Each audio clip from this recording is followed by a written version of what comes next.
It's Abdullah Samir. I got a list of questions after our last conversation, 5 ex-Muslims talk about free speech, and one of my friends in the chat, Sharik, predicted that when Indians wake up, when the time zone comes for India to wake up, we're going to get some messages from Hindus, from Indians, saying that, that why are we talking about Muslims all the time, or something like that. And lo and behold, he was right. I got this list of questions, and I thought instead of like tweeting him back, I'll just go through them and make a video.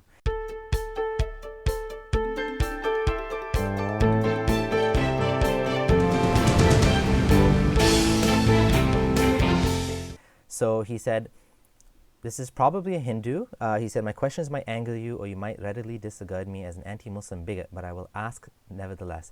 I was watching your most recent group live chat on YouTube regarding the aftermath of Christchurch incident, and you and most ex-Muslims seem very concerned about anti-Muslim bigotry, which according to you is very widely prevalent in all non-Muslim societies. Like you guys were saying in the chat, Buddhists hate Muslims in Burma, Hindus hate them in India, and needless to say, whites in every Western country hate them. I definitely did not say Hindus hate Muslims in India and Buddhists hate Muslims in Burma. I didn't say that. What I said, and I didn't say whites hate Muslims either. I don't know where this came from. What I said was, I said that in Burma, as an example where Muslims are being oppressed, there is, and there is very real anti-Muslim bigotry, and the way it starts is a demonization, which where it says the stealing women, the taking our jobs, the corrupting our culture. I said this is how a group becomes demonized in a society until people very very easily kill them. So that's what I was saying. I wasn't saying like in every country Muslims are hated. I didn't say that. Do you think white supremacists are not bigoted towards brown Hindus, Sikhs, and Buddhists? Of course. White supremacists are against everyone that's not white. I mean, that's obvious. Do you think brown Hindus, Sikhs, Buddhists don't experience bigotry in white countries? When a white guy murdered a worshipping Sikhs in the temple in Wisconsin in 2012, did you hear mainstream media or ex-Muslims like you reporting Sikhophobia?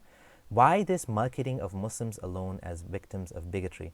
So I have to say that I am speaking about what I know. I used to be Muslim.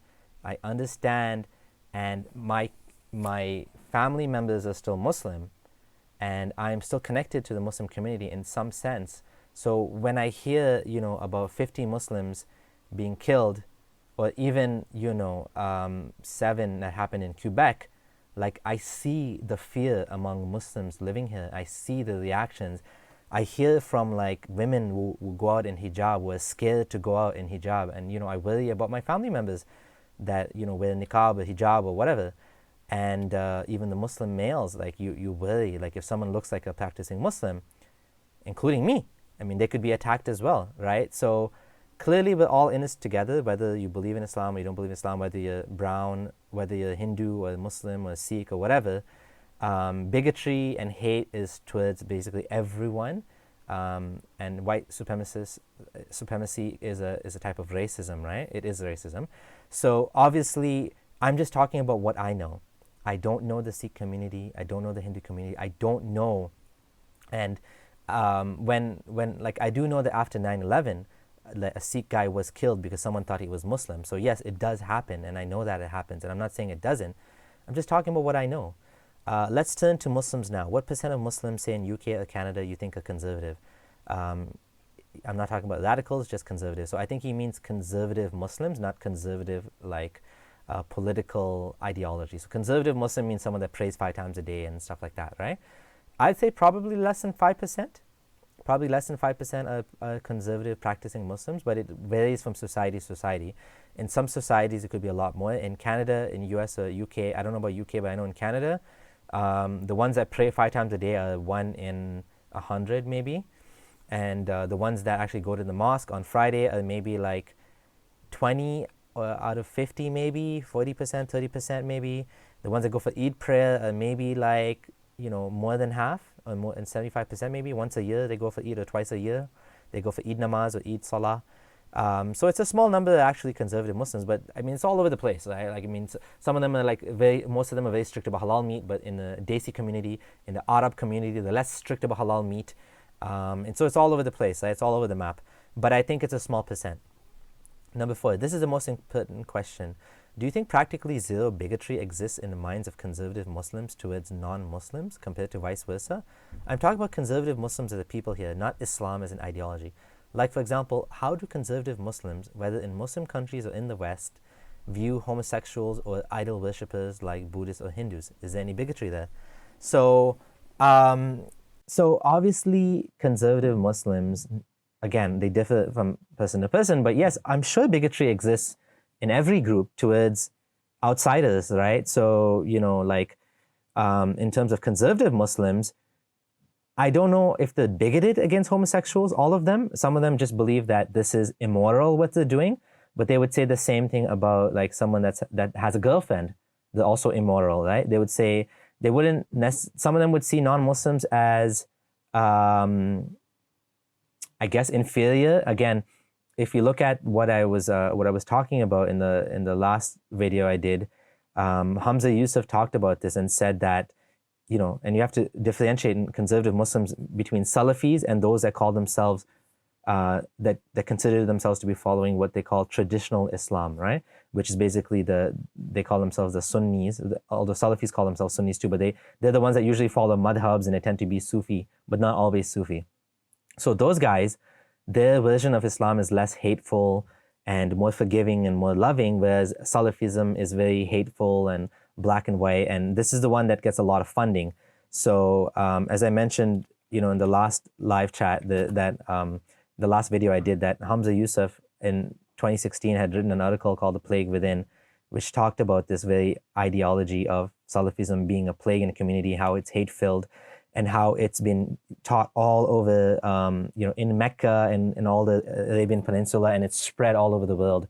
And this is a very hateful ideology, as he said it, but he doesn't consider his version of Islam to be so hateful, because it is actually more tolerant and than that one, and more progressive, even though, again, they still consider homosexuality to be forbidden, and they will tell, you know, homosexuals don't, you know, just to be chaste or just to be celibate, not chaste, celibate, and never have sex. But again, this is, they consider this their morality, right? So I don't know if you'd call that bigotry, in the sense that, do they expect those people to be discriminated? And if they do, then of course they are bigots. And I do think that bigotry does exist in the Muslim community, just like in other communities, and among conservative Jews as well, among conservative Christians. I mean, they're completely against abortion, you know, completely against divorce. I know that conservative Christians consider divorce to be haram. You marry in Jesus for life. You cannot get divorced. Whoever you marry, it's forever, right? Conservative Jews, some of them, they won't sit on a plane next to a woman, right? They don't, from Friday night until Saturday night, they don't use any electricity, right? So, and like I said, they will not sit next to a woman on a plane, and they will separate the bed from a woman when she's on her period. Separate beds. Muslims, at least, you can still sleep with your wife. With Judaism, with Jews, you have to separate your bed, and she has to be certified by the rabbi, and then you can sleep together again. So this is among conservatives of all groups. So yes, there is bigotry, but I think as time goes by, it'll go down as people become more liberal. Have you ever tried to address serious bigotry in the minds of many Muslims towards gays, towards Western culture, towards idol worshipper, which I think exists heavily? I think it exists because of countless Pew polls in Muslims in different countries, and lots of historical as well as current data. So the question is basically a sort of accusation that, am I doing anything about the Muslim community? Am I speaking to the Muslim community? Am I talking to them? And am I dealing with their issues, right? And I'd say very much so, right? Like I've explained that the basis for like as an atheist, where I get my morality from. I've talked about that in my article, Atheism and Morality. I've talked about, you know, like problems in Islam, how the guidelines that Islam comes up with are arbitrary and man-made, right? And I made a video on that as well. And so I'm definitely like, if I'm not doing this, then I don't know like who is. Like I speak for the rights of, gays and lesbians and the queer community, and for, this is like, as a secular humanist, like this is what I do. This is what I believe in. Like this is my thing. So yes, of course, right? And of course, just by by inviting people to question Islam, I'm giving them another reason to be skeptical towards it, and to live their life, right, without having to go by the limitations of Islam. So of course, almost done now. This is from a recognized mosque in Birmingham, UK, where just 4% of the population is Muslim and 2% is Hindu. How are Hindus and other non-Muslims supposed to feel about Muslims after watching this video from the recognized mosque in UK? So this video is basically, undercover investigation. They went to a mosque, and basically they found out that, these guys were teaching, bad things about non-Muslims. The Hindus, they do these terrible things. And this is a madrasa. So no doubt there is a lot of bad things that happen in madrasas. And, I think it's unfortunate, right? Like, again, if I had to guess, I bet you that's a Salafi mosque, right? It might not be, it might just be like a regular Sunni non-Salafi mosque. But again, like this type of like hateful rhetoric of us versus them and these people or that, you tend to find that in the Salafi community much more, and in Salafi teachings, right? I actually wrote an entire article on Salafism and why I think it's rotten, right? And why it's horrible and it's bad for humanity, right? And I've spoken about this here.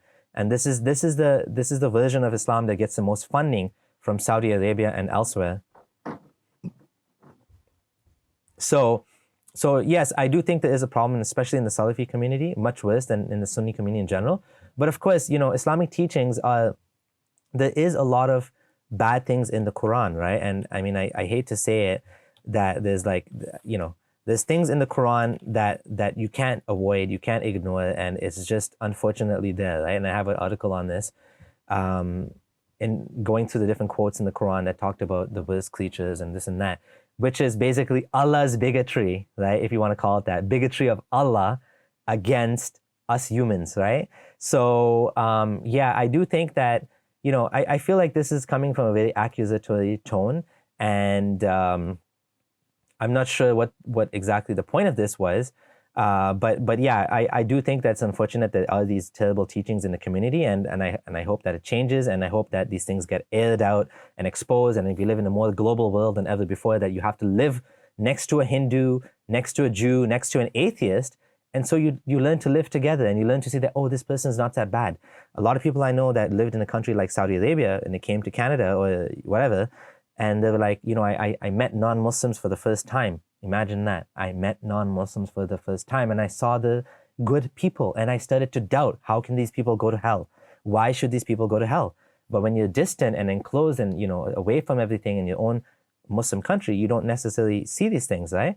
And lastly, the week before the New Zealand massacre happened, 20 plus Christians were burned alive by Muslims in Nigeria, 40% Indians were suicide bombers. Why don't you or most ex-Muslims show any concern for these bigoted attacks as much coverage as you all gave to the New Zealand attack? I think the New Zealand attack affected us ex-Muslims because, like I said, we were also targeted, and people were saying that you guys are responsible in some way or form or contributed to these attacks. So we didn't have to, but we felt that we should respond and explain why we feel that what we're doing is still good for humanity and not leading to such evil things, and why we are against such evil things, right? As for these other attacks, to be honest, I get news articles all the time about this thing happened in Kashmir, and this thing happened in this town in India. And unless it's in a major news media, like, I don't know if it's true or not. I have no way of confirming it. So when something is big and well reported on and well confirmed, then I can believe it. But if it's in like some no-name, like a blog or something, I just don't know if it's true. I don't know what to believe. So if it's in a reputable newspaper and people have confirmed it, then I'm willing to obviously accept that.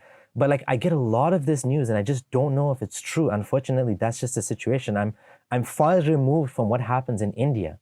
And when people say that, these Hindus were kidnapped and forcibly converted, I mean, that's awful. And I feel for such people, and this thing should not happen. And it's not even allowed in Islam to forcibly convert anybody, right? Because there wouldn't be a real Muslim then, because you're supposed to submit willingly to Allah, right? But nevertheless, if it's happening, it's awful and I condemn it. But I don't know the details about each circumstance when it happens, and I can't say if it's true or false, like these particular incidents. And lastly, why do you and most ex-Muslims readily pardon and almost sympathize with bigotry in Muslims by blaming Islam, but don't give any leeway to bigoted non-Muslims, always blaming them as if they are genuine bigots who are to be despised and punished? Can it be bigotry if it's based on genuine data and experience? And then he links to a video about how 150 million people have had to leave Kashmir, something like that. So I don't pardon or sympathize bigotry in Muslims. Where did you get that idea? Bigotry is bad, no matter who does it, whether Muslim, non-Muslim, whether it's towards Muslims, whether it's towards non-Muslims. I'm a secular humanist. I believe in human rights for everybody, right? And enlightened, rational humanism, secular humanism. I don't excuse bigotry towards gays or lesbians or queer community or anybody or blacks or whites or anybody. I don't sympathize with anybody for being a bigot. I sympathize that people are brainwashed, including KKK or anybody that grows up in a certain ideology. I wonder what caused them to end up that way, and I want to understand them, right? Whether it's a jihadi or whether it's like a KKK member, right? I do sympathize in that sense, that I wonder how they got to that point, because I don't believe that we have ultimate free will, and I believe that everything that happens in our life is a combination of our genetics, a combination of the life experiences that we had, and that's basically it. It's in plus out, right? It's in plus what we have equals out. So the life experiences you have plus who you are plus the environment is what you will end up. So if people are ending up like that, the question is why, right? Like, what is it, right? Like I said, people in Saudi are isolated from non-Muslims. So, when we get them together with non-Muslims, then they can understand these people are just like me, right? So I don't sympathize with bigots, but I do want to understand where it's coming from, whether it's non-Muslim or Muslim bigots. So that's all I have to say. Thank you for watching. Thank you for the questions. I hope I responded in a respectful and beneficial way, and I covered everything you wanted to know. Please feel free to follow up with me, and I will, answer those as well. Take care. Thanks for watching. This is Abdullah Samir signing out.